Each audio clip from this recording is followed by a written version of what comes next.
नमस्कार दोस्तों, success study Baloda YouTube channel में आपका स्वागत है। 8 ग्रेड अभ्यास पुस्तिका के अंतर्गत कक्षा 8 विषय विज्ञान का पाठ 13 ध्वनि। आज के इस वीडियो में हम पाठ 13 ध्वनि पर आधारित प्रश्नों के उत्तर लिखने का अभ्यास करेंगे। तो चलिए शुरू करते हैं हम आज का वीडियो। पहला प्रश्न है, निम्नलिखित वाद्य यंत्रों के कंपायमान भाग लिखिए जो ध्वनि उत्पन्न करने में सहायक होता है। कंपायमान भाग यानी ऐसा भाग जहाँ पर कंपन होता है और उस कंपन के कारण हमें ध्वनि सुनाई देती है। ठीक है, तो पहला जो वाद्य यंत्र है उसका नाम है वीणा। वीणा के अंदर आपने देखा होगा कि जो तार होता है ना, उसको टाइट किया जाता है और टाइट तार होने के कारण ही हमें ध्वनि सुनाई देती है क्योंकि तार कंपायमान हो जाता है। इसी प्रकार से अगला जो वाद्य यंत्र है उसका नाम है तबला। तबले में देखा होगा आपने एक पतली झिल्ली लगी रहती है, वह भी टाइट रहती है। तानित मतलब उसको टाइट कर दिया जाता है ना। तो टाइट करने के बाद भी तबले की आवाज़ हमें सुनाई देती है। इसी प्रकार से ढोलक आप देखा होगा, तो ढोलक में भी जो खोल लगी रहती है वो बिल्कुल टाइट रहती है, तनी रहती है और तनित खोल के कारण ही हमें ध्वनि सुनाई देती है। बांसुरी, अब बांसुरी में जो कंपायमान भाग होता है वो होता है उसके छिद्र यानी छेद। आप देखेंगे कि बांसुरी के अंदर छेद होते हैं और उन छेदों के माध्यम से जो हवा निकलती है उनकी जो कंपन होती है उसके कारण बांसुरी आवाज़ हमें सुनाई देती है। अगला आता है झांझ मजीरा जिन्हें कहते हैं। उसमें 2 प्लेट होती है ना। उन प्लेटों को मतलब टकराने से जो कंपायमान होता है ना, उससे क्या होता है, ध्वनि उत्पन्न होती है। ठीक है, अगला प्रश्न है, जब हम बोलते हैं तो हमारे शरीर का कौन सा भाग कंपित होता है, स्पष्ट कीजिए। इसका उत्तर हो जाएगा, जब हम बोलते हैं तो हमारे गले में वाक यंत्र है ना, जिसे हम क्या कंठ भी कहते हैं, तो वाक यंत्र कंपित होता है ना। आप गले में कंठ में देखा हो आपने कि एक वाक यंत्र होता है, वो कंपित होगा और कंपित होने के कारण ही हम बोल सकते हैं। प्रश्न क्रमांक 3, पुरुष, महिलाओं तथा बच्चों की वाक ध्वनियाँ भिन्न भिन्न होती है, क्यों? है ना। आप देखा होगा कि पुरुष की आवाज़ अलग होती है, महिलाओं की आवाज़ अलग होती है और बच्चों की आवाज़ अलग होती है। उसका कारण क्या है? देखिए, उसका कारण क्या है कि वाक तंतु की जो लंबाई होती है ना, उस लंबाई के आधार पर सबकी वाक ध्वनियाँ अलग अलग होती है। ठीक है ना। तो उत्तर हो जाएगा, पुरुषों के वाक तंतु की लंबाई लगभग 20 mm यानी मिलीमीटर, महिलाओं में इसकी लंबाई लगभग 15 mm होती है। बच्चों के वाक तंतु बहुत छोटे होते हैं, मतलब इनसे भी छोटे होते हैं। इसी कारण है ना, पुरुषों, महिलाओं तथा बच्चों की वाक ध्वनियाँ भिन्न भिन्न होती है। ठीक है ना। यानी वाग तंतुओं की लंबाई भिन्न भिन्न होने के कारण पुरुष, महिलाओं तथा बच्चों की वाग ध्वनियाँ भिन्न भिन्न होती है। इस प्रकार हम लिख सकते हैं, लेकिन हमने इसके थोड़ा डिटेल लिखा है ताकि उसका मूल कारण हमें पता लग जाए, है ना। प्रश्न क्रमांक 4, मनुष्य कितनी आवृत्ति की ध्वनियाँ सुन सकते हैं? तो उत्तर है, मनुष्य लगभग 20 कंपन प्रति सेकंड से 20,000 कंपन प्रति सेकंड तक की आवृत्ति की ध्वनियाँ सुन सकते हैं। इससे ज़्यादा वो सुन नहीं सकता है ना। और 20 कंपन प्रति सेकंड से कम ध्वनि भी व्यक्ति सुन नहीं पाता है। ठीक है ना। प्रश्न क्रमांक 5, आवृत्ति यानी फ्रीक्वेंसी किसे कहते हैं, इसको किसमें मापा जाता है? इसका उत्तर होगा, प्रति सेकंड होने वाले दोलनों की संख्या को दोलन की आवृत्ति कहते हैं और आवृत्ति को हर्ट्ज में मापा जाता है। इसका संकेत HZ है। ये हर्ट्ज का है ना, ये हर्ट्ज है, इसका संकेत HZ है। अगला प्रश्न है, धातु की एक प्लेट को किसी सुविधाजनक स्थान पर लटकाइए। ये हमने लटकाया हुआ है, देखिए। अब उस पर छड़ी से चोट करें। ये बालक देखिए चोट कर रहा है। तत्पश्चात होने वाले अनुभवों को लिखिए। अब इस प्रकार का प्रयोग आप भी घर पर कर सकते हैं कि किसी भी धातु प्लेट को हम लटका दें, उसको हाथ न लगाएं और हल्के से किसी छड़ी के माध्यम से उसे चोट करें और फिर देखिए इसमें क्या होता है।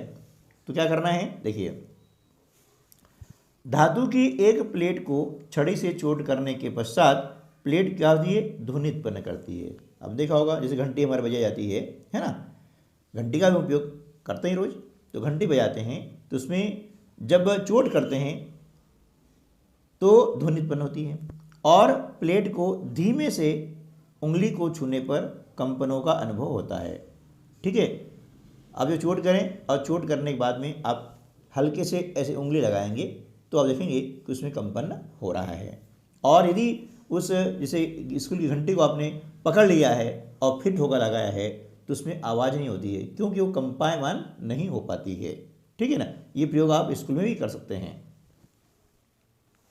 प्रश्न क्रमांक 7, चित्र सहित समझाइए कि ध्वनि का संचरण द्रव में भी होता है।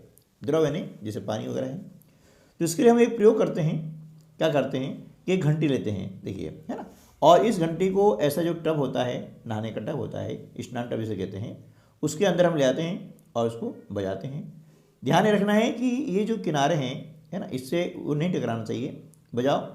और फिर इस प्रकार से जो पानी की सतह पर हम कान लगा के सुने, ये पानी की सतह है, लेकिन ध्यान रहे कि कान को अंदर पानी में नहीं ले जाना है, नहीं तो कान में पानी घुस जाएगा, ये आपको ध्यान रखना है ना।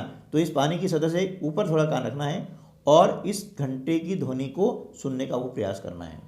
तो देखते हैं कि वो ध्वनि हमको सुनाई देती है। ठीक है, तो इसलिए कहा जा सकता है कि ध्वनि का संचरण द्रव में भी होता है। इसको हमने इस प्रकार से यहाँ पर लिखा हुआ है, इसको थोड़ा समझ लेते हैं कि एक स्नान टब में पानी भरकर अपने एक हाथ में एक छोटी घंटी लेते हैं और उसे हिलाते हैं। ध्यान रखना है कि घंटी टब की दीवारों को न छुएं। अब घंटी की ध्वनि जल की सतह पर सुनने पर सुनाई देती है। इससे सिद्ध होता है कि ध्वनि का संचरण द्रव में होता है। क्लियर?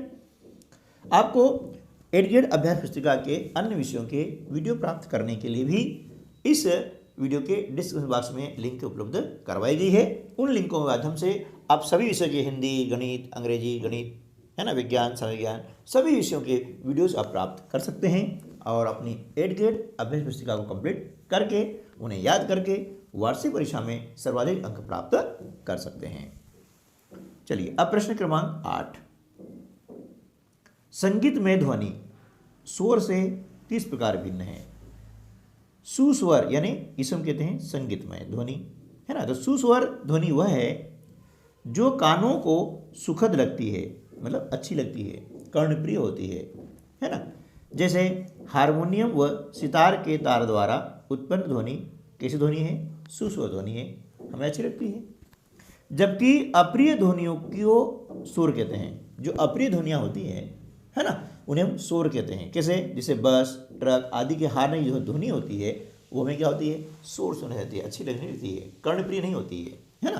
तो जो ध्वनियाँ कर्णप्रिय हों, सुनने में अच्छी लगे, उन्हें हम कहते हैं संगीत में ध्वनि या सुस्वर ध्वनि। ठीक है ना। चलिए अगला प्रश्न है प्रश्न क्रमांक 9, ध्वनि प्रदूषण क्या है? ध्वनि प्रदूषण के प्रमुख कारणों को सूचीबद्ध कीजिए। उत्तर, वातावरण में अत्यधिक या अवांछित ध्वनियों को ध्वनि प्रदूषण कहते हैं। ध्वनि प्रदूषण के प्रमुख कारण हैं वाहनों की ध्वनियाँ, विस्फोट, पटाखों का फटना, मशीन है ना, मशीन की जो आवाज़ होती है, और लाउड स्पीकर आदि, इन सब के कारण ध्वनि प्रदूषण होता है। प्रश्न क्रमांक 10 है, मानव कर्ण यानी कान का नामांकित चित्र बनाकर उसकी कार्य प्रणाली को समझाइए। ठीक है, अब देखिए ये जो आप देख रहे हैं कि यहाँ पर एक मानव कर्ण है, मतलब कान है, ये कान के अंदर का हिस्सा है जिसे ये हम कहते हैं अंतरकर्ण कहते हैं, और इसे बोलते हैं कर्णपट, है ना। क्या बोले? कर्णपट कहते हैं, जिसे बोलचाल भाषा में झिल्ली भी कहा जाता है, कान का पर्दा भी कहा जाता है, लेकिन इसका वैज्ञानिक नाम क्या है? विज्ञान में कर्णपट नाम है, और इसी के कारण हमें ध्वनि सुनाई देती है ना, जिसे हम कान का पर्दा भी कहते हैं। ठीक है, तो अब इसमें हम थोड़ा सा समझ लेते हैं कि जब ध्वनि कान में प्रवेश करती है तो यह एक नलिका से गुजरती है, जिसके सिरे पर एक पतली तानित झिल्ली होती है, वही कर्णपट है ना। इसे कर्णपट कहते हैं। ध्वनि के कंपन कर्णपट को कंपित करते हैं। कर्णपट कंपनों को अंतरकर्ण तक भेज देता है, वहाँ से संकेतों को मस्तिष्क तक भेज दिया जाता है, और इस प्रकार से हम क्या है? ध्वनि को सुनते हैं। ठीक है ना, ये हमारे कान की क्या हो गई है? कार्य प्रणाली हो गई है। तो उम्मीद है कि आज का वीडियो आपके लिए हेल्पफुल साबित हुआ होगा। तो भैया वीडियो को लाइक तो कर दीजिएगा और अपने अन्य दोस्तों को भी शेयर कर दीजिएगा। मिलते हैं अगले वीडियो में, तब तक के लिए नमस्कार, जय हिंद।